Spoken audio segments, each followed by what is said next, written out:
믿음과 신앙을 지켜온 분들의 삶을 바라보는 시간.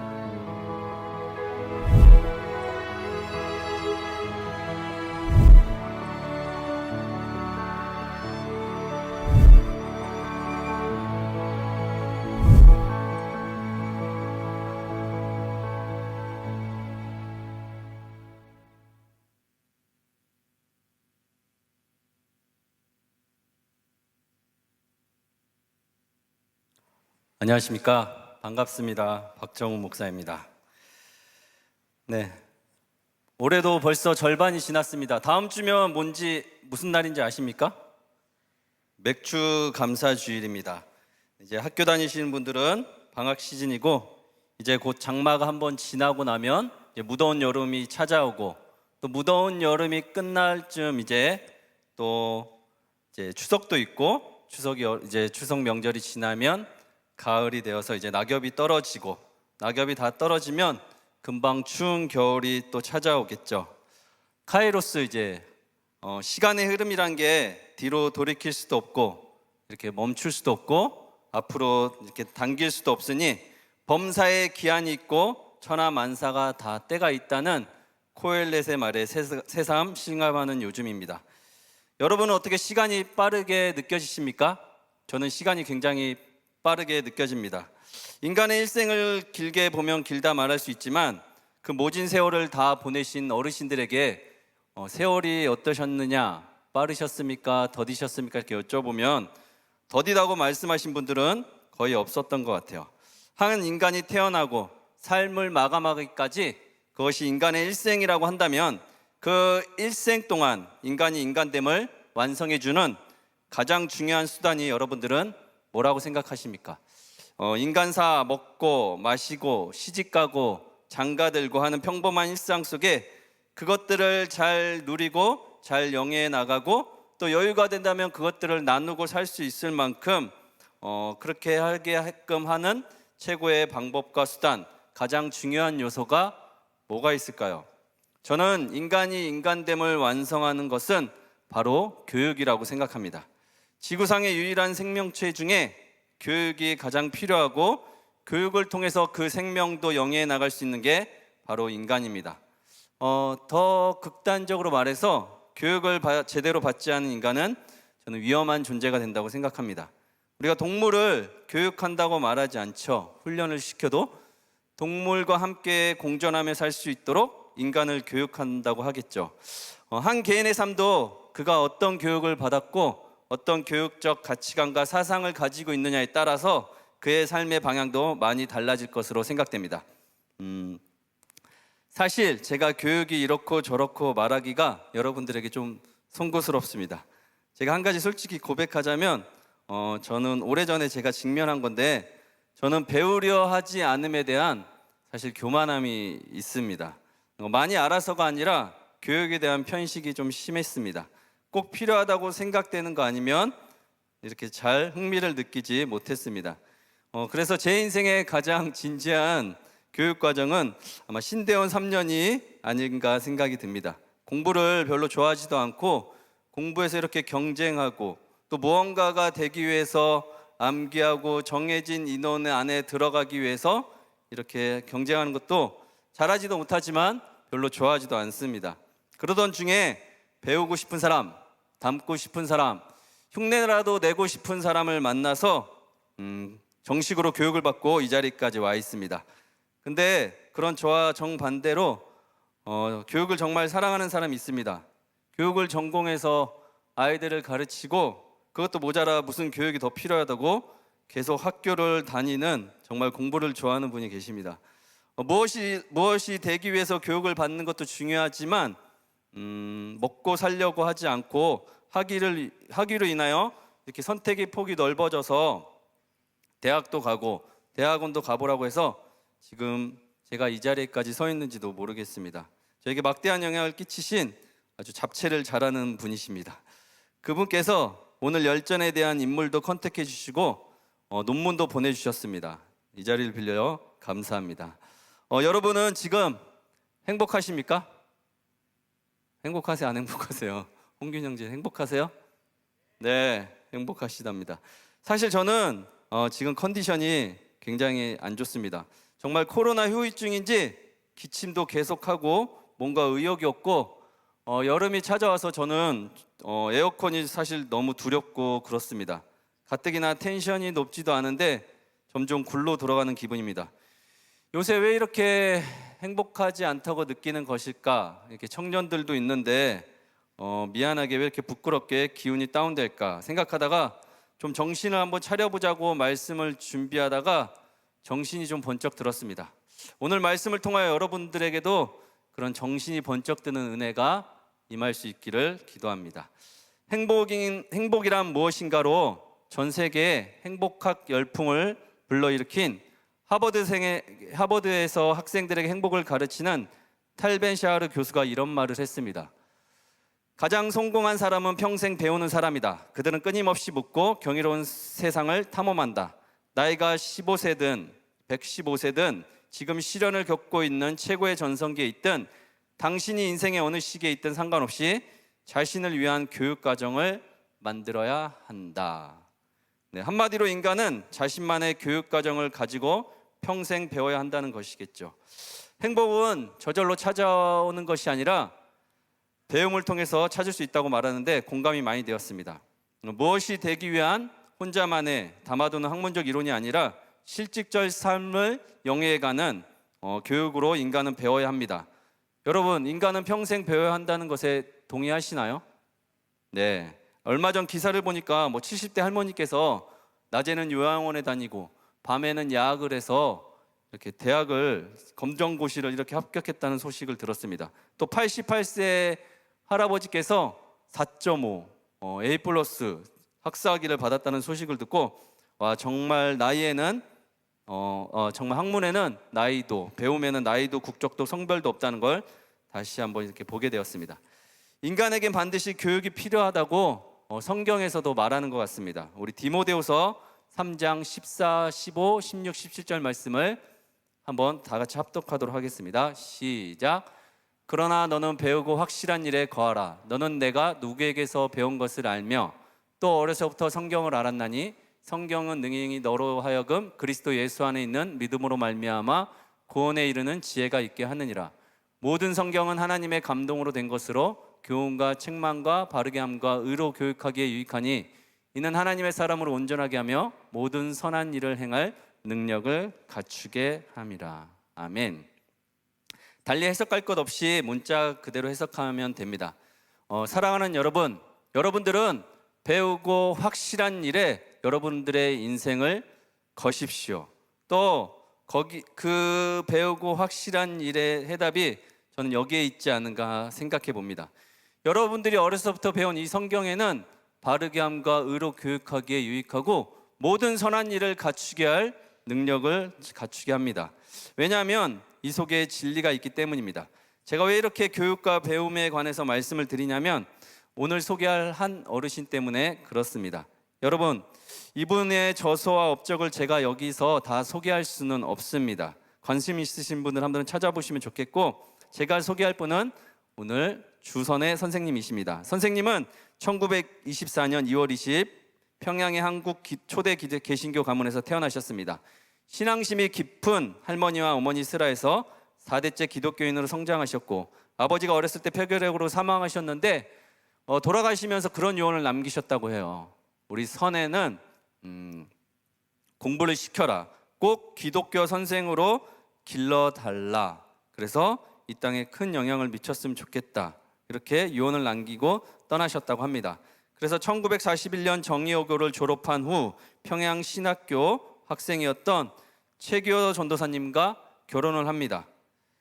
결혼 후 초등교사가 되었고 이 무렵에 운명적으로 도요이코의 사선을 넘어서와 또 담벼락의 소리를 들을 때 태양을 쏘는 것을 읽으면서 저자가 고난의 삶 속에서도 그리스도를 만난 후 자신의 학식과 재능 모든 것을 다 버리고 소외된 사람들, 낮은 사람들과 함께 사는 삶을 사는 것을 보시고 그것이 20대 초반에 주선의 선생님의 마음을 움직여 자신도 도요이코와 같은 삶을 살아야 되겠다고 결심하며 삶의 의미를 찾도록 했습니다. 그를 보고 배웠습니다. 자신이 살고 있던 무이촌, 무용고 이제 살고 있는 판자촌에 살고 있는 그런 사람들을 봉사하기 위해서 산파 공부를 시작하였고, 이제 아이 낳는 일을 도와주는 거, 그것을 가지고 돈 버는 데 쓰지 않고 봉사하는 일에만 씁니다. 그렇게 황해도의 무이촌에서 밤낮 가리지 않고 무료로 의료 봉사를 시작합니다.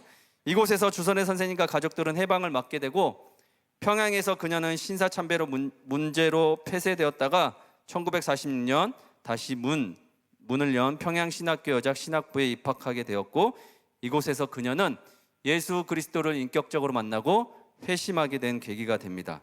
죄의 문제로 고통스러워하며 금식하며 철야하며 기도하던 중에 주선의 선생님은 주님의 못 박히신 손을 보고 또 피 흘리시는 손을 보면서 생생하게 그 현장을 체험하게 됩니다. 이러한 체험 후에 선생님은 주님을 섬기며 사람을 섬긴다라는 삶의 목표로 삶을 영위해 나가기 시작합니다. 이제부터 주선의 선생님은 누가복음 4장 18절과 마태복음 20장 28절과 같은 성경 말씀들을 삶의 방향으로 붙잡고 살아가게 되십니다. 본인이 배우고 확실한 일에 거하는 삶을 살게 시작하시는 겁니다. 북에서는 공산정권이 기독교인을 박해하자 선생님과 가족은 1948년 여름 38선을 넘어 남쪽으로 내려왔습니다. 그리고 남산의 장로의 신학교에 편입하였고 1년 후 남편 최 목사님과 사별하게 되지만 주선의 선생님은 장로의 신학교를 3회 졸업생으로 졸업하게 됩니다. 그렇게 미국 유학길에 올랐다가 다시 한국으로 돌아와서 기독교 교육과 기독교 여성계에 놀라운 족적들을 남기기 시작합니다. 성서와 생활, 복음의 삶 등 성경 공부 교재들을 개발하여 성경 과목을 재미있게 가르치기 시작했고, 또 장신대 기독교 교육학과를 설립하여서 언제나 현장성 있는 교육에 앞장섰습니다. 그 무렵 재혼하시고 남편과 이사한 망원동을 이렇게 산책하다가 우연히 뚝방 마을에 화장실도 없이 다닥다닥 붙어 살고 있는 판자촌의 사람들을 발견하고 하나님께 질문을 합니다. 하나님, 왜 저에게 이곳을 보여주셨습니까? 하나님, 왜 저에게 이런 곳으로 인도하셨습니까? 하나님께서 저에게 보여주시고 저를 이곳에 가게 하신 이유는 저 사람들을 돌보라고 하신 줄로 알겠습니다. 고백하고 다음날 이제 기독교 교육학과 3학년에 재학 중인 학생들에게 자신이 본 것을 그대로 설명하고 말하기 시작합니다.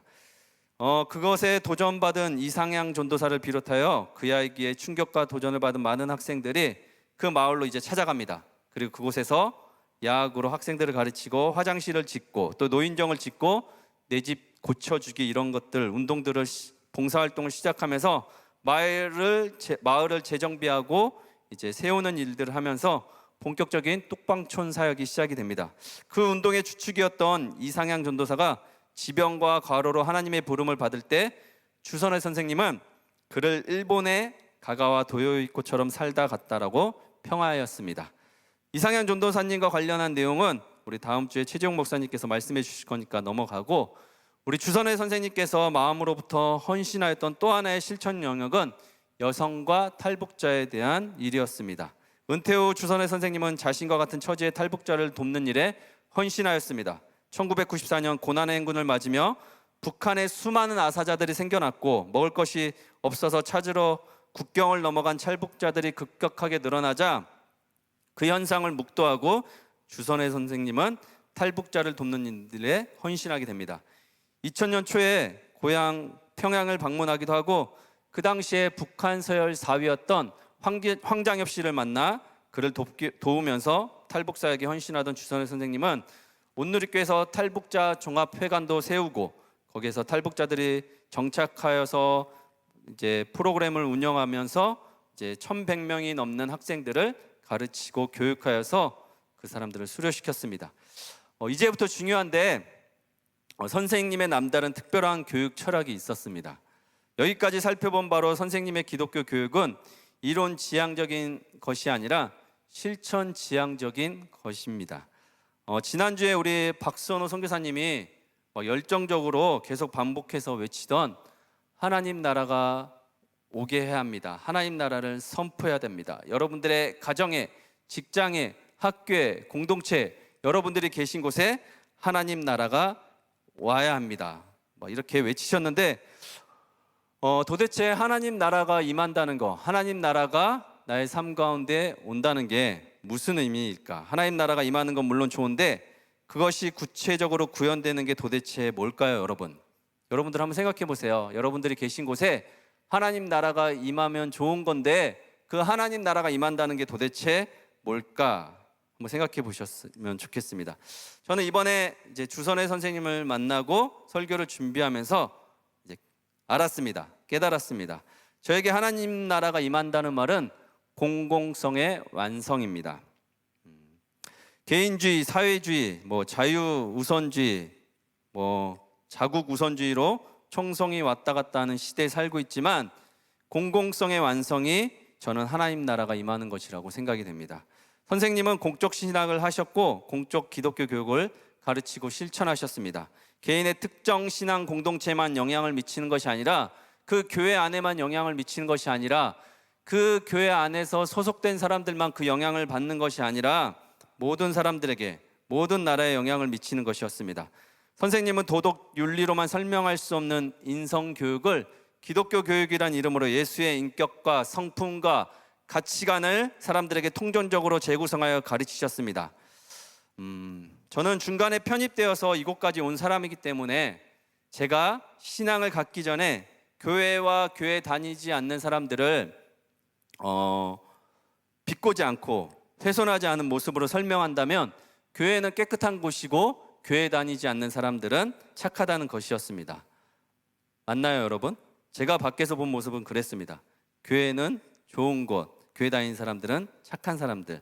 제가 나나자라나 주의이기 때문에 한국 교회까지 신경 쓸 여력은 없지만 굳이 말한다면 지금 오늘날 교회는 교회 다니지 않는 사람들의 입방아에 오르기 좋은 사회적 신뢰의 상실과 공교회성 상실로 너덜너덜해졌다고 말하겠습니다. 네, 공공성, 사회도 개개인에게도 선한 영향력을 미치지 못하는 게 아닐까 그런 생각이 들었습니다. 교회가 깨끗하지 않고 교회 다니는 사람들이 더 이상 착하지 않은 것, 교회나 세상이나 교회 다니지 않는 사람이나 교회 다니는 사람이나 다 똑같은 것, 그거면 다 말 다 한 거라고 생각하고 그게 가장 큰 문제라고 저는 생각이 됩니다. 아니, 지금 청년들은 어쩌면 당연히 교회 다니는 사람들이나 교회 안 다니는 사람들이나 다 똑같이 이렇게 생각할지도 모르겠습니다. 오히려 구분하고 나뉘는 것에 불편한 청년들이 여기 있는지도 모르겠습니다. 지금 이 시대는 언론이나 미디어의 이야기거리도 충분히 우스꽝스러운 세상과 별반 다르지 않는, 어쩌면 세상 사람들은 이렇게 볼지도 모르겠어요. 그냥 비겁하게 종교의 뒤에 숨어서 즐길 거 즐기고 다 하면서 영혼까지 구원받으려고 한다, 이렇게 생각하는지도 모르겠습니다. 그러나 하나님께서는 분리가 아니라 구별되라고 말씀하셨습니다. 세상 속에 살고 있지만 구별되고, 교회는 산 속에 있지 않고 상가나 도심 속에 있으며 사람들과 가장 가까운 곳에 있게 하셨습니다. 선악과 역시 에덴 동산 밖에 있는 것이 아니라 에덴 동산 안에 있었듯이 말입니다. 똑같이 살라고가 아니라 구별되라고 하셨는데, 근데 세상에서 제일 어려운 게 그 속에 살면서 그 안에 젖어들지 않고 구별되며 사는 것이 저만 봐도 가장 어려운 것이라는 것을 알 수 있습니다. 주선의 선생님은 그것을 일찌감치 아셨고 그것을 실천하기 위해서 사회 속으로 들어와 개화와 신앙을 연계하며 사회 변화를 이끌어내셨습니다. 그 공로를 인정받아서 89년도와 94년도에 두 번이나 정부로부터 국민훈장을 받으셨습니다. 선생님께서 집필한 저서들 제목만 봐도 그분의 관심이 어디에 계셨는지 잘 알 수가 있습니다. 저는 선생님께서 타고난 성품도 있으셨지만 그 기반이 되는 교육이 있었고 그것이 하나님의 말씀에 있었다고 확신합니다. 그래서 이제 말씀으로 돌아와 그분이 그렇게 살 수 있었던 근거를 한번 찾아보도록 하겠습니다. 우리 오늘 본문 말씀 1절 말씀 함께 읽겠습니다. 시작. 하나님의 아들 예수 그리스도의 복음의 시작이라. 아멘. 제가 설교 중간중간에 기침을 하거나 말이 좀 오늘에도 좀 이해해 주십시오. 기침을 참으려고 애쓰는 거라고 좀 생각해 주십시오. 근데 다행히 감사하게도 지금 기침이 안 나오고 있습니다. 하나님의 아들 예수 그리스도의 복음의 시작이라. 아멘. 여러분, 너무나도 당연한 말 같지만 이 본문을 주어와 동사를 바꿔서 계속 읽어보도록 할게요. 예수 그리스도는 복음의 시작이고 그는 하나님의 아들이다. 예수 그리스도는 하나님의 아들이고 복음의 시작이다. 복음의 시작인 예수 그리스도는 하나님의 아들이다. 저 문장에서 오늘날까지 한 단어만 바꿔서 계속 사용되고 있는 단어가 뭐가 있습니까, 여러분? 바로 예수 그리스도입니다. 하나님의 아들 이만희의 복음의 시작이다. 정명석은 복음의 시작이고 하나님의 아들이다. 복음의 시작은 문선명이고 하나님의 아들이다. 계속 그 이름 팔아서 그 이름만 바뀌어서 사람들이 장사하고 있습니다.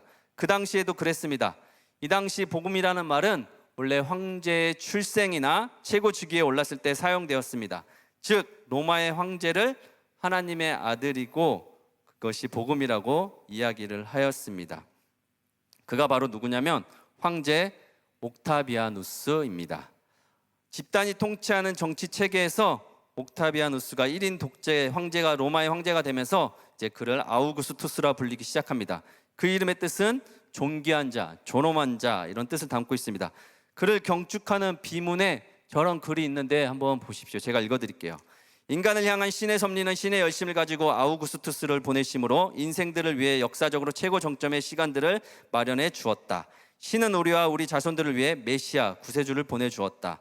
그 메시아 아우구스투스는 세상의 전쟁을 종식시켰고 세상의 모든 것을 평화로운 상태로 만들었다. 그가 세상에 등장함으로 이전에 우리 앞에서 복음을 주었던 모든 사람이 주었던 소망보다 더 뛰어난 존재가 되었다. 그는 그 앞에 존재했던 은인들보다 더 뛰어났을 뿐만 아니라 미래에 올 어떤 사람도 그가 준 소망보다 더 뛰어난 소망을 남기지 못할 것이다. 그래서 세상을 위한 그의 업적 때문에 복음의 시작은 그의 생일날 9월 23일이 되어야 한다. 아시아에서 스미르나까지 칙령을 발표하였기 때문에 아우구스투스의 생일로 우리의 인생의 시작이 되어야 한다. 우리에게 준 행운과 그가 우리에게 준 구원 때문에 아시아에 있는 헬라 도시들은 새해의 시작은 아우구스투스의 9월 23일로 시작하기로 칙령을 내린다. 이렇게 되어 있습니다. 한마디로 아우구스투스가 복음이고 하나님의 아들이고 그가 사람들의 생명과 재산과 안전까지 지키고 영혼까지 구원해 줄 거라고 사람들에게 교육하였고 또 사람들은 거기에 학습되어 있던 그런 시대에 마가는 지금 목을 내어놓고 이야기하고 있습니다. 아우구스투스가 아니라 예수 그리스도가 복음의 시작이고 하나님의 아들이다. 신약 성경 처음은 여러분 마태복음을 시작하고 있지만 마가복음이 제일 먼저 쓰였습니다. 그래서 시간 순으로 보면 마가, 마태, 누가, 요한입니다. 시작을 지금 이렇게 하는 겁니다. 하나님의 아들 예수 그리스도의 복음의 시작이라. 여러분 이것을 반드시 기억하시고 여러분들의 신앙을 시작해야 합니다. 이것이 바로 교육의 첫 시작 단추입니다. 여러분 잠시 신앙생활을 처음 하게 된 계기 한번 생각해 보셨으면 좋겠습니다. 우리가 복음을 접한 그 시작이 어디서부터 어떻게 시작되었는지를 기억하고 한 번씩 여러분들은 그 자리로 돌아갈 필요가 있습니다.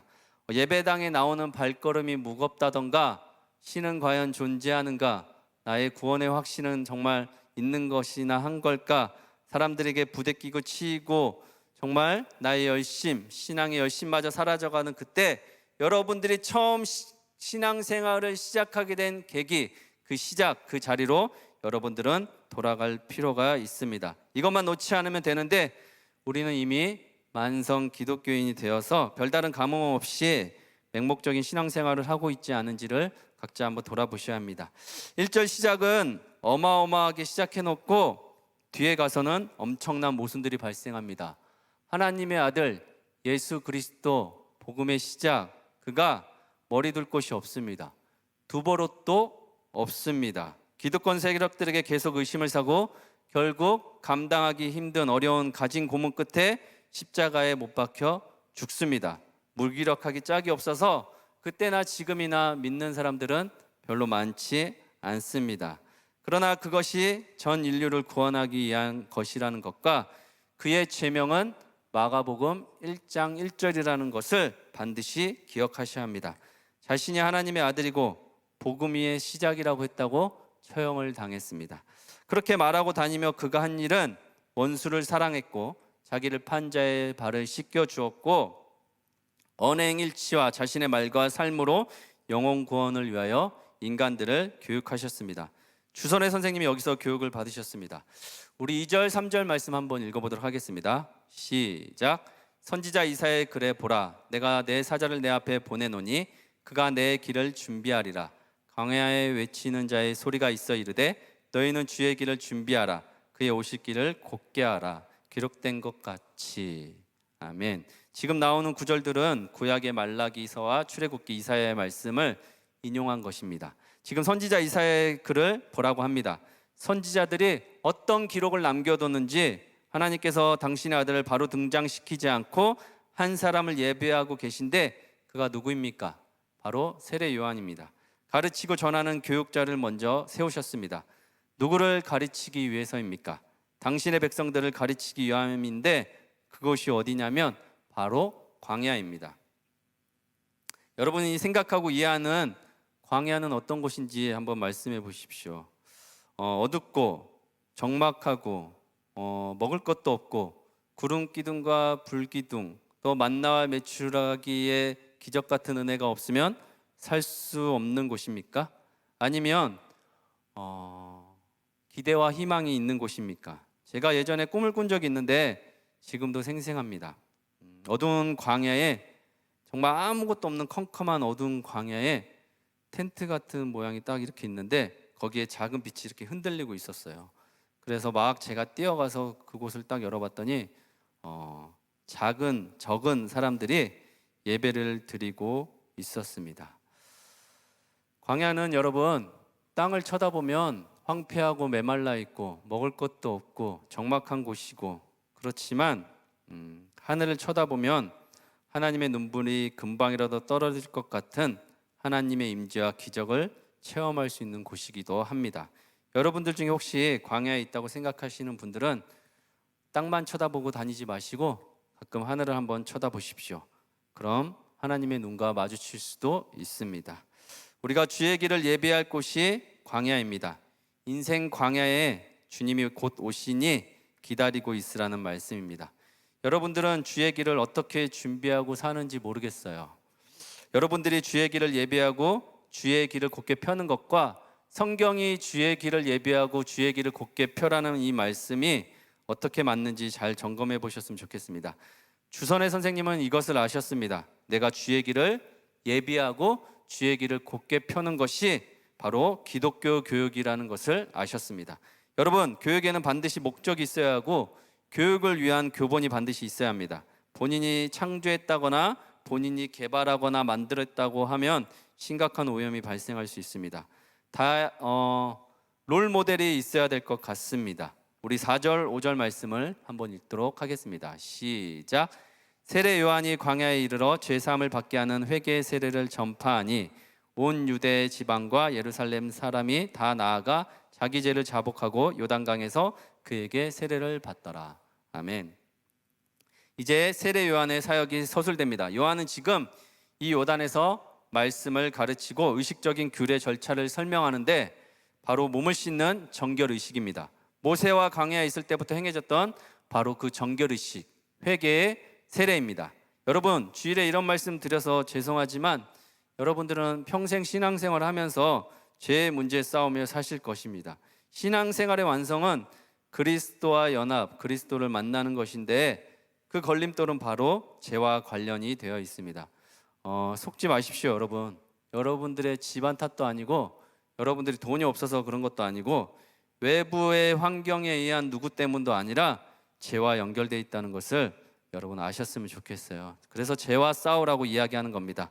그것을 알고 세례 요한이 자기 죄를 자복하고 세례를 받으라고 지금 사람들에게 교육하고 있는 겁니다. 여러분들 죄 사함을 받는 세례를 받으십시오 하고 외치고 다니고 있습니다. 심지어 예수님도 세례를 받으셨습니다. 죄가 있어서가 아니라 이분은 정말 인간의 모든 것을 똑같이 감당하셨습니다. 세례의 의식은 일회성 한 번으로 끝나는 것이지만 여러분, 세례에 대한 기억은 날마다 여러분들이 떠올리셔야 합니다. 매 순간 가지고 사셔야 합니다. 저마다 예수님을 따르는 목적과 이유와 방향들이 다 있겠지만 예수님께서 이 땅에 오신 목적은 한 가지입니다. 여러분들에게 성령 세례를 주시려고, 죄사함에 대한 성령 세례를 주시려고 이 땅 가운데 오셨고 십자가에 못 박히셨습니다. 어차피 예수님께서 죄인을 만나러 오셨기 때문에 죄인은 얼마든지 예수님께 가까이 갈 수 있지만 회개의 세례를 거부하는 사람은 예수님과 함께하기 힘들 것입니다. 그런 사람들까지 억지로 입을 벌리고 막 물에 빠뜨리고 그러지 않으십니다. 여러분들이 이미 물세례를 받은 사람들이라면 성령 세례를 받으십시오. 그리고 청년의 때에 여러분들의 순결과 거룩함을 잘 지키십시오. 왜냐하면 여러분들 안에 예수님이 함께 계시기 때문입니다. 지금 세례 요한은 이스라엘 백성들과의 언약적 관계에 있던 신의 광야로 돌아가라고 지금 명령하고 있는 겁니다. 여러분들의 존재를 인식하고 하나님께 나아갈 때 제3에 대한 회개 세례를 받으십시오. 반복해서 예수를 십자가에 못 박지 마십시오. 우리 6절 8절 말씀, 마지막 말씀 한번 읽겠습니다. 시작. 요한은 낙타털 옷을 입고 허리에 가죽띠를 띠고 메뚜기와 석청을 먹더라.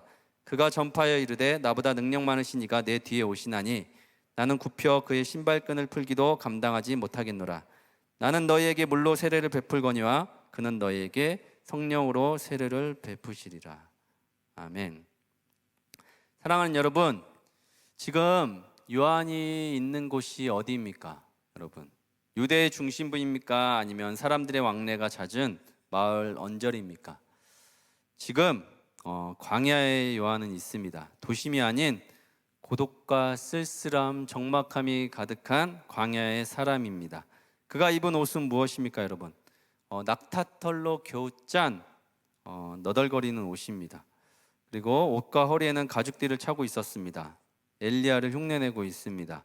그가 받은 교육은 필연적 가난을 선택하여 경박하고 나약한 사치를 버렸습니다. 또 그가 먹은 음식은 메뚜기와 석청인데 메뚜기 콩이라고 할 수 있는 가난한 사람이 먹는 견과류 중 하나이고, 이 석청은 여러분 돌 석자를 써서 벌들이 낭떠러지나 돌 어기에 그냥 일반적인 꿀이 아니라 목숨을 걸고 이렇게 돌 사이에서 겨우 찍어서 맛볼 수 있는 그런 꿀입니다. 낭떠러지 있는 그런 그냥 가난한 사람들이 너무 먹을 것이 없을 때 이렇게 찾아 나서서 겨우 먹는 음식들이었습니다. 지금 누구를 흉내내고 있습니까? 누구 때문에, 누굴 위해서 이러고 있습니까, 여러분? 지금 세례 요한은 사람들에게 교육하기 위해서, 자신이 뭔가 특별한 메시지를 전하기 위해서 지금 자신의 모습과 자신의 삶으로 지금 나타내고 있습니다. 오늘날 이런 모습으로 사람들에게 복음을 전한다면 사람들은 어떻게 반응할까요, 여러분?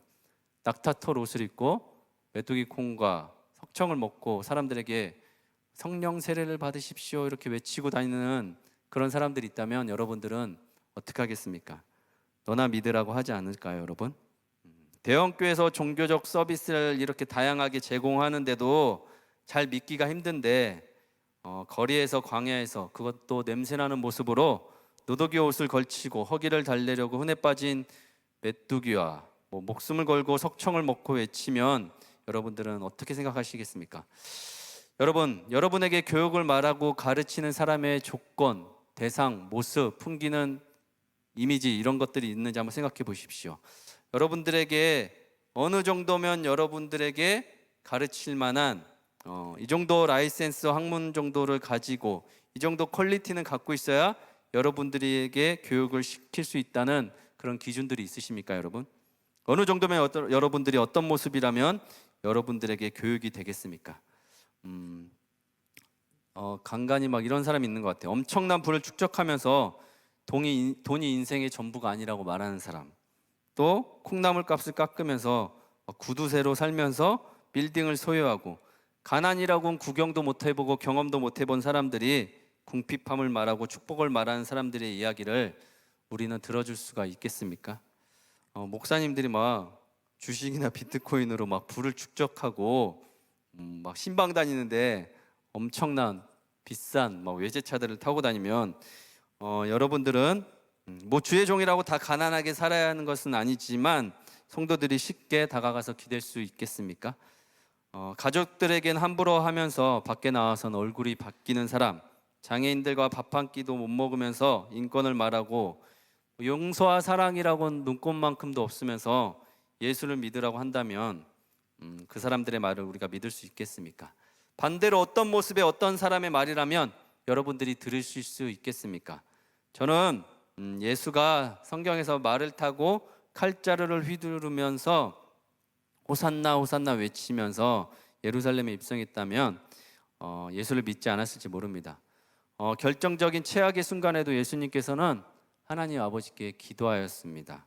저들을 용서해 달라고 하셨습니다.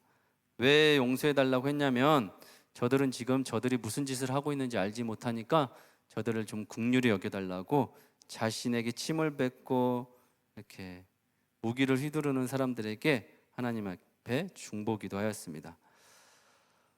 저는 지금 무슨 이상주의나 진보적인 이야기를 하는 게 아닙니다. 사람들을 교육하고 삶의 방향을 옮겨줄 거면 가르치는 대상의 모습과 삶이 얼마나 중요한지를, 얼마나 큰 영향을 미치는지를 말하는 것입니다. 여러분들도 누군가를 가르칠 거면 가르치는 그 대상의 삶으로 여러분들이 들어가셔야 합니다. 뚝방촌으로 우리 이상향 전도사가 들어갔던 것처럼 그러셔야 합니다. 우리가 법을 만드는 정치인임에도 불구하고 그들에게 감동을 받지 못하는 것이 바로 그런 모습들 때문은 아닐까 생각이 듭니다. 저희 아들 디도 얘기를 하면 디도가 어차피 안 들으니까 상관이 없겠죠? 디도가 5학년인데 어렸을 때부터 본 청년들은 알 거예요. 근데 이 애가 12살 5학년인데 사춘기가 벌써 시작이 됐나 봐요. 중학교 때 오면 좋을 것 같은데 요새는 빨리 온다고 하더라고요.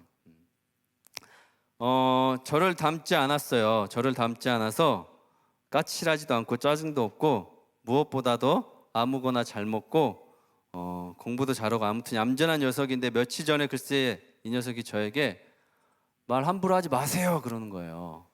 제가 깜짝 놀랐어요. 그리고 제가 너무 황당해가지고 방으로 들어와 그랬더니, 방으로 들어와 그러지 않았겠죠? 방으로 들어와 그랬더니 뭐라고 하냐면 무섭게 말하지 마세요. 함부로 저에게 강요하지 마세요. 막 이렇게 절 이해시켜 주세요. 막 이렇게 존댓말로 막 대드는 거예요. 그리고 막 힘으로 왜 자기를 제압하려고 그러세요? 막 이렇게 5학년짜리가 그러는데 제가 이게 부글부글 하면서 이성을 놓을 뻔했는데 청년들을 생각하면서 참았어요.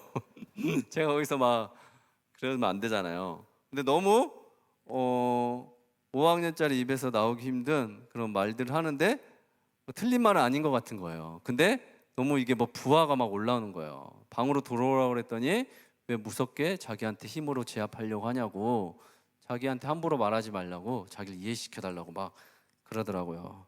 그리고 택배로 신발이 왔는데 이제 신발끈을 묶어 주려고 이제 미안하다고 했죠. 어떻게 해요? 엄마가 옆에서 막 보고 있는데. 그래서 미안하다 그러고 신발끈을 이렇게 묶어 주려고 신발을 꺼냈는데 글쎄 신발이 너무 큰 거예요. 신발이 너무 커가지고 제 신발보다 더 큰 것 같아서 디도 발을 이렇게 세워서 제 발하고 이렇게 댔더니 제 발보다 조금 더 큰 거예요. 제가 270인데 5학년 애가. 그러면서 움찔했습니다.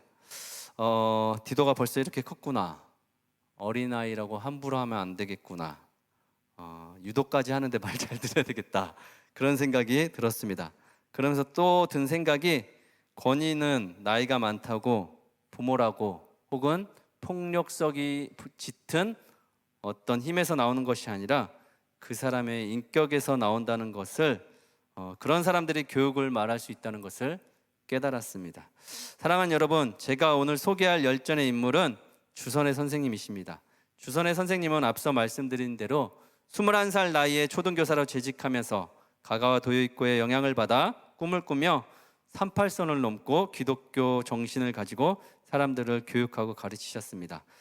또 그의 영향을 받은, 교육을 받은 이상향 전도사님은 대학교 3학년 때 최빈곤층인 그 망원동 뚝방마을에서 도시 빈민 사역을 하다가 어떻게 돌아가신 줄 아세요, 여러분? 과로와 영양 부족으로 쓰러지기를 반복하다가 폐결핵으로 35살 나이로 세상을 떠났습니다. 그때 아내와 아들이 있었는데 13살이었습니다. 그러나 생각해 보니, 나중에 교육을 잘 받고 보니 그보다 더 능력이 많으시니까 뒤에 오고 있었다는 것을 알게 되었습니다. 사람이 낳은 자 중에 이보다 큰 자가 없었다고 말한 세례 요한조차도 그의 신발끈을 풀기도 감당하지 못한다고 했습니다. 신발끈은 손님이 오시면 종이 무릎을 꿇히고 신발을 벗겨드릴 때 하는 말인데 그것도 못하겠다고 하는 겁니다. 감히 가까이 가서 얼굴도 들 수 없다고 말하는 거예요. 여러분 한번 생각해 보세요. 여러분들이 지금까지 신앙생활을 해오면서 얼마나 많은 강사들의 교육과 설교를 듣고 살아오셨습니까? 이제는 막 내가 나랑 잘 맞는 그런 교육이나 메시지를 전하는 사람들을 골라서 들을 수 있잖아요. 얼마나 유명한 목사님의 설교를 듣고 자라오셨습니까? 또 책들도 많이 나와 있지 않아요. 교육이 모자라서가 아니라고 생각해요. 메시지를 충분히 듣지 못해서 그런 거라고 생각하지 않습니다. 아니면 혹시 여러분들의 교육적 편향, 편식이 소화를 잘 못 시키고 있는 건지 한번 돌아보셨으면 좋겠습니다. 인간은 꼭 필요한 교육을 제대로 받지 않으면 어떻게 되냐면 본능대로 살아갑니다. 하나님께서도 인간을 창조하시고 심히 기뻐하시고 안식하시면서 한날 한날 인간이 살아가도록 한날 한날을 만드시고 너무 완전한 인간이 살기 가장 좋은 완벽한 세상을 주시면서 말씀하셨습니다. 그들에게 명령하셨어요. 가르치셨어요. 이것은 너희를 위하여 준비된 세상이니까 생육하고 번성하고 땅에 충만해라. 이것은 너희를 위해 준비된 세상이다 라고 말씀하셨어요. 그리고 인간에게 처음으로 한 가지 명령하셨어요. 한 가지만 교육하셨습니다. 아무리 좋고 맛있어 보이는 거라도 함부로 먹지 말라고, 선악을 알게 하는 나무의 열매는 먹지 말라고 말씀하셨어요. 그러면 반드시 죽는다. 너희들은 평생 악은 모르고 살았으면 좋겠다. 그러나 그 교육을 무시하고 인간은 평생 교육을 받아야 하는 그런 존재로 살아가게 됩니다.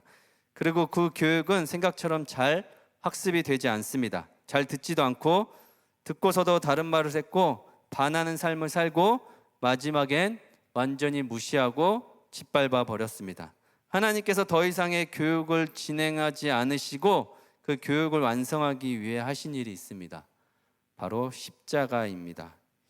인간이 이것만큼은 꼭 기억하길 바라는 마음으로 당신의 아들을 십자가에 못 박혀 죽게 하셨습니다. 목숨 걸고 하신 일에 비해서 구원은 쉬워졌습니다. 저것을 믿기만 하면 저는 인간을 향한 하나님의 마지막 특별한 선물이라고 생각합니다.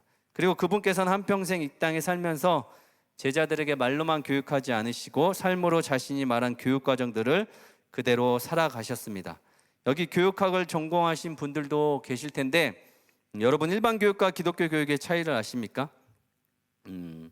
일반 교육은 인간이 지녀야 할 지식이나 덕, 태도나 행동 양식을 배운다면 기독교 교육은 하나님의 생각과 마음, 관점을 배웁니다. 일반 교육은 바람직한 인간상을 만드는 것이라면 기독교 교육은 하나님의 사람을 만드는 것입니다. 즉 일반 교육은 인간에게 시작해서 인간으로 끝나는 반면 기독교 교육은 하나님으로부터 시작해서 하나님의 형상을 회복하고 또 하나님의 자녀로 끝난다는 것이 가장 큰 차이라고 할 수 있습니다. 여러분 좋은 교육을 받고 좋은 사람들이십니까? 아니면 예수를 말하고 가르치는 기독교 교육을 이해하고 받으신 사람입니까? 이제 말씀을 마무리하려고 합니다. 오늘은 6월 25일입니다, 여러분. 1950년 북한의 남한 침공으로 전쟁이 시작되었습니다. 3년 동안 진행된 전쟁으로 인하여서 한국군, 북한군, 또 유엔군, 종구군 할 것 없이 군인들뿐만 아니라 민간인들까지 300만 명이 넘는 사상자가 발생했습니다. 그렇게 3년이 지난 뒤에 돌이킬 수 없는 상처와 아픔만을 남긴 채 이제 더 이상 그만하자고 정전협정을 맺은 지 올해로 70주년이 되었습니다. 한쪽은 그래서 자본주의 세상에서 자기가 법만큼 자기 것을 누리며 살아가는 또 종교의 자유까지 받는 그런 혜택을 누리고 살아가고 있고 그런 교육 속에서 살아가고 있고 한쪽은 공산주의 체제 속에서 죽고 사라진 동상에게 절을 하며 그 아들에게 손주에게까지 충성을 다짐하며 살아가고 있습니다. 근데 요새 더 기가 막힌 것은 식량난이 심각하여 아사자들이 속출하고 있다고 합니다. 여러분들 오병이어 기적을 아시죠? 사복음서에 다 나오는 예수님께서 오병이어의 기적을 왜 일으키신 줄 아세요, 여러분? 예수님께서 무엇을 보시고? 그들의 창자를 보셨어요, 여러분. 창자가 비어 있어서 불쌍히 여기셨어요. 그래서 오병이어의 기적을 일으키셨습니다. 자기 백성들의 창자가 비어 있는 걸 보시고 예수님께서 자기 창자가 뒤틀리는 고통을 겪으셨어요. 당하셨어요, 여러분. 여러분, 뭐 세상에 여러 가지 비참한 일들이 있겠지만 아직 우리는 경험해보지 않는 일이 있는 것 같아요. 여러분, 먹지 못해서 굶어 죽는다는 것이 얼마나 비참하고 고통스러울까 한번 생각해 보았습니다. 저는 저보다 4살이나 어린 김정은이 하나님의 아들이었으면 좋겠습니다. 김정은이 복음의 시작이었으면 좋겠고, 김정은이 진짜 차라리 예수 그리스도였으면 좋겠습니다. 그래서 적어도 북한 땅에 더 이상 굶어 죽는 사람은 없었으면 좋겠습니다. 사상교육 하나가 대대로 이어져서 북한 땅은 인간의 영혼까지 파괴하고 있습니다. 주님, 북한 땅을 회복시켜 주십시오. 그곳에 진짜 기독교 교육이 필요합니다. 주선의 선생님도 그것을 위해 북한 땅에 복음이 전해지고 기독교 교육을 실현하기 위해서 사람을 가르치고 교육하시다가 끝내 고향 땅을 밟지 못하고 작년에 98세 나이로 세상을 떠나셨습니다. 여러분, 참된 교육은 씨앗을 심고 뿌리고 열매를 맺어서 그걸 다른 사람들이 먹는 거라고 생각합니다. 저는 기독교 교육이 지금도 밭에 심어져 어딘가에서 열매를 맺고 다른 사람들을 살리고 있다고 믿습니다. 그런 기독교 교육을 우리 청년들도 실현하며 살아갈 수 있기를 예수님의 이름으로 기도합니다. 아멘. 지난번 신방 때 저에게 질문한 자매가 있었는데 찬양팀 나오셔도 될 것 같아요. 이 얘기하고 같이 찬양하고 기도했으면 좋겠어요. 네, 저에게 어떤 질문을 했냐면 제가 그 질문을 듣고 설교 때 기회가 되면 대답을 해보겠다고 이야기했습니다. 여러분, 이 땅에서 어떻게 사느냐에 따라서 하늘의 상급이 달라지냐고 저한테 질문했는데 여러분들은 어떻게 생각하세요? 여러분들이 어떻게 교육을 받고 어떤 교육을 가르치고 어떻게 살았는지에 따라서 나중에 죽어서 하늘의 상급이 달라진다고 한다면 여러분들의 지금 삶의 태도가 달라질 것 같으십니까, 여러분?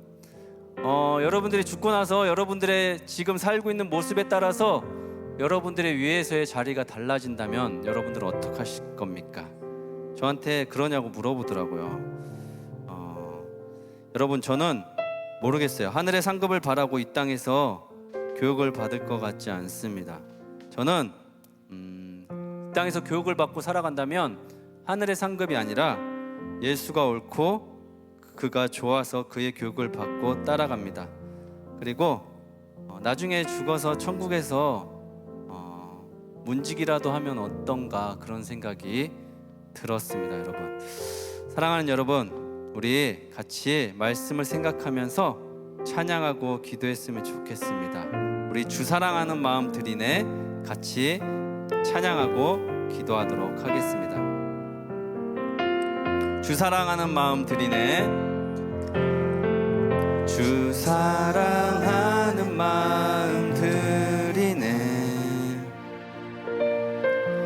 내 삶의 모든 것 되신 주님께 은혜의 보좌로 나아가리. 내 영이 주님을 찬양. 주 기뻐하시는 소망 드려, 주 기뻐하시는 소망 드려.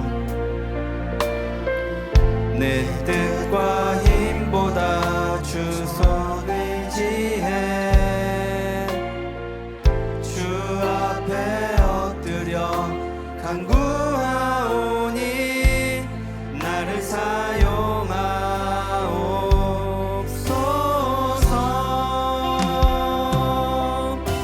생명의 말씀으로 나를 채우사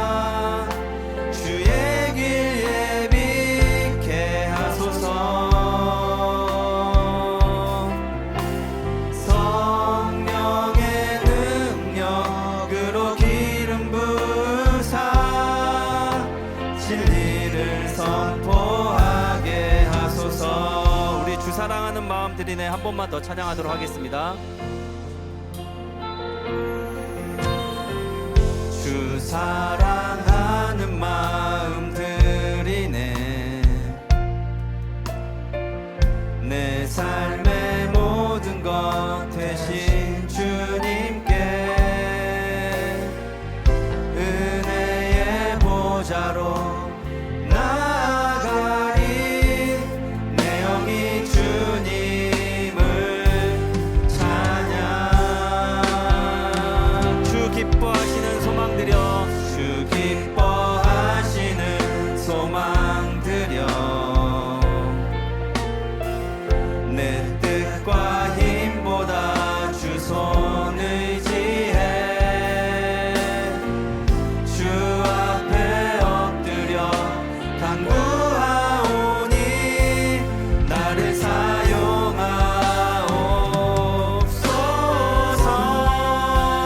생명의 말씀으로 나를 채우사 주의 길 예비케 하소서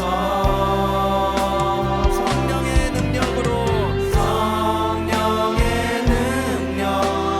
기름 부으사 진리를 선포하게 하소서 생명의 말씀으로 나를 채우사 생명의 말씀으로 나를 채우사 주의 길 예비케 하소서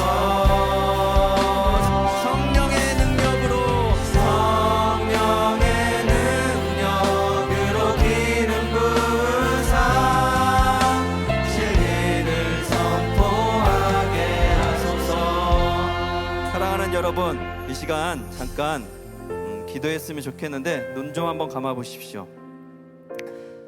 사랑하는 여러분, 여러분은 지금까지 어떤 교육을 받고 어떤 교육을 하며 사셨습니까? 다른 사람 얘기할 것 없이 나를 좀 돌아봤으면 좋겠습니다. 여러분 인생에 예수 그리스도가 하나님의 아들이고 복음의 시작이 맞습니까? 아니면 혹시라도 내가 믿고 의지하는 다른 복음이 있으십니까? 여러분의 삶에서 매일 그분을 초청하고 그의 오실 길을 예배하고 사십니까? 주님 오시기 불편하고 모나고 구부러진 길이 있다면 여러분들이 그 길을 밝게 피고 사십니까? 요한은 광야에서 너덜너덜한 옷을 입고 메뚜기와 석청으로 연명하며 주의 길을 준비했습니다. 그리고 사람들에게 교육하기 시작했습니다. 그러자 사람들이 혹시라도 오해하고 자신에게 찾아오면 분명하게 얘기하게 했습니다. 나는 그가 아니다. 나는 그의 신발끈을 만질 수도 없는 사람이다. 나는 물로 세례를 베푸는 것이 전부이지만 그는 성령으로 너에게 세례를 베풀 것이다. 사람들에게 교육하였고 그 교육의 여파가 지금 오늘날 우리에게까지 미치고 있습니다. 여러분 다시 한번 말씀드리지만 인간은 평생 교육을 받고 살아가야 합니다. 그 교육이 어떤 교육이냐에 따라 살아가는 동안 물론이고 우리의 영혼까지도 영향을 끼칩니다. 기독교 교육은 사람을 살립니다. 내가 어떤 교육을 받아야 할지, 내 삶의 미진한 부분들은 무엇인지 한번 생각해 보셨으면 좋겠습니다. 누가 나에게 조금만 뭐라고 해도 욱하는 분 계십니까? 수용하고 참을 수 있는 인내하는 교육을 배우십시오. 불의를 보면 못 참는 분 계십니까? 나를 돌아보고 정당하게 요구할 수 있는 교육을 배우십시오. 또 반대로 너무 답답하고 또 화가 나는 영역들을 놓고 기도해 보셨으면 좋겠습니다. 그것이 옳은 건지 정당한 건지 말하면서 주변 사람들을 괴롭게 하면서 나의 옳은 것을 말하고 있는 건 아닌지 한번 돌아보셨으면 좋겠습니다. 사랑하는 여러분, 주님께서 여러분들 가운데 가장 온전한 교육을 실천하시고 십자가를 지셨습니다. 여러분 이 시간 우리 나의 미진한 부분들의 교육들을 내가 풀어나가야 할 교육들, 내가 배우고 실천해야 하는 교육의 영역들이 어떤 것인지 한번 생각해 보시고 그것을 위해 지금 잠잠히 기도하는 시간을 갖겠습니다. 우리 잠잠히 한번 기도해 보겠습니다. 기도하겠습니다. 살아계신 아버지 하나님, 주님께서 나에게 가장 아름다운 선물로 주님의 말씀들을 주셨습니다. 그 말씀 가운데 거하고 살면서 많은 사람들에게 덕을 끼치고 교육하며 가르치고 사는지 모르겠습니다. 내가 주님의 말씀 가운데 온전히 서가며 교육하고 교육을 받고 살아가는지 주님 돌아보게 하여 주시고, 이곳에 있는 청년들이 주님의 말씀 가운데 교육을 받고 자라 많은 기독교인들에게, 많은 또 세상 사람들에게 주님의 오실 길을 예비하고 구부러지기를 펴고 살아갈 수 있는 그런 청년들이 될 수 있도록 주님 인도하여 주시옵소서. 하나님, 우리 청년들 가운데 미진한 부분들이 있습니까? 교육을 받을 영역들이 있습니까? 기억나게 하시고 알게 하셔서 그 교육을 실행하며 완성해 나갈 수 있도록 우리 삶 가운데 눈을 충만하게 함께하여 주시옵소서. 주님이 일하실 것을 믿습니다.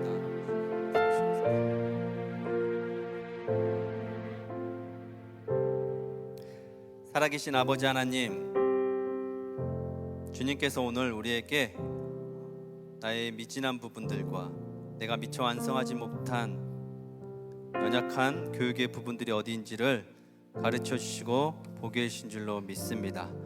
하나님, 내가 실천하며 살아야 할 연약한 그런 부분들은 어디인지를 알게 하여 주시고, 세상의 편한 길로 가기 위한 교육뿐만 아니라 구부러진 길이 있다면 곧게 펴고, 또 장애물들이 있다면, 험난한 길이 있다면 온전한 교육을 통해서 지혜롭게 잘 헤쳐나갈 수 있도록 우리 삶 가운데 늘 함께하여 주시옵소서. 삶의 여러 가지 문제를 가지고 주님 앞에 나아가는 청년들이 있습니다. 또 이스라엘로 발걸음을 옮기는 우리 청년 지체들도 있습니다. 하나님, 그 모든 교육 과정 가운데 하나님의 신실한 교육이 있게 하여 주시고, 그것을 우리가 잘 받아서 많은 세상 사람들에게도 주님의 정신과 사랑과 의를 실천하며 살아갈 수 있도록 우리 가운데 늘 함께하여 주시옵소서. 그렇게 일하실 주님을 믿고 기대하며 살아계신 예수님의 이름으로 기도드립니다. 아멘. 지금은 우리의 생명 되신 우리 주 예수 그리스도의 은혜와 하나님의 크신 사랑과 성령님의 감화 감동 역사 충만하심이 나를 가르치시고 나를 바른 길로 인도하시고 나의 영혼을 세워주실 주님의 교육을 받아 나도 많은 사람들에게 그 교육을 가르치고 전하며 또 사람들을 살리며 살아가리라 다짐하며 나아가는 우리 사랑하는 거룩한 빛 광성교회 청년들 머리 위에, 또 이 말씀을 듣는 모든 사람들 위해 지금부터 영원토록 함께 하시기를 간절히 축원하옵나이다. 아멘.